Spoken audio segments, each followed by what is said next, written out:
এফালে ইজৰাইলসকলক যুদ্ধ পুনৰ আৰম্ভ কৰাৰ সুযোগ দিছে, আনহাতে এই ভাবুকিৰ ফলস্বৰূপে ইজৰাইলে সহায়ক ট্ৰাকৰ ওপৰত আৰোপ কৰা নিষেধাজ্ঞা উঠাই লৈছে, য'ত কোনোমতে 100খন ট্ৰাক প্ৰৱেশ কৰিবলৈ অনুমতি দিছিল।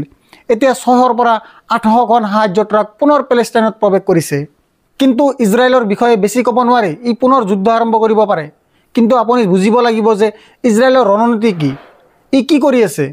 ই নিম্ন তীব্ৰতাৰ যুদ্ধ চলাই আছে, অৰ্থাৎ ই নিম্ন স্তৰত যুদ্ধ চলাই আছে, আৰু ই কেনেদৰে ইয়াৰ লুণ্ঠনকাৰী ইজৰাইলৰ বসতি স্থাপনকাৰীসকলক পশ্চিম তীৰত ফিলিস্তিনীসকলৰ বিৰুদ্ধে ইজৰাইলী সেনাৰ সহায় কৰি আছে।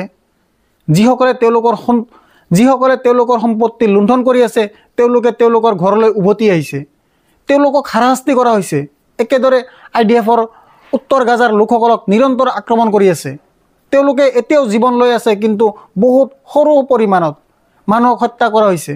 এইটো আগৰ দৰে নহয়, এতিয়া একে সময়তে 100জন লোকক হত্যা কৰা হৈছিল। এতিয়া ইয়াত 5জন লোকক নিহত হৈছে, তাত 3জন লোক নিহত হৈছে। ইয়াৰ ফলত লোকসকলৰ বাবে যথেষ্ট সমস্যাৰ সৃষ্টি হৈছে। সেয়েহে গড় ফিলিস্তিনীসকলৰ বাবে প্ৰত্যাহ্বান বহুত দীঘল, আৰু মই নাজানো যে এই প্ৰত্যাহ্বান কেতিয়া সমাপ্তি ঘটিব, কিয়নো বাস্তৱটো হৈছে যে ইজৰাইলৰ এটা বৃহৎ অংশ, আৰু মই ইয়াত কেৱল তেওঁলোকৰ শাসনৰ কথা কৈছোঁ, তেওঁলোকৰ মানৱতা হেৰুৱাইছে, কিয়নো তেওঁলোকে বেদনাৰ এই ছবিবোৰ চাবলৈ সহ্য কৰিব নোৱাৰে।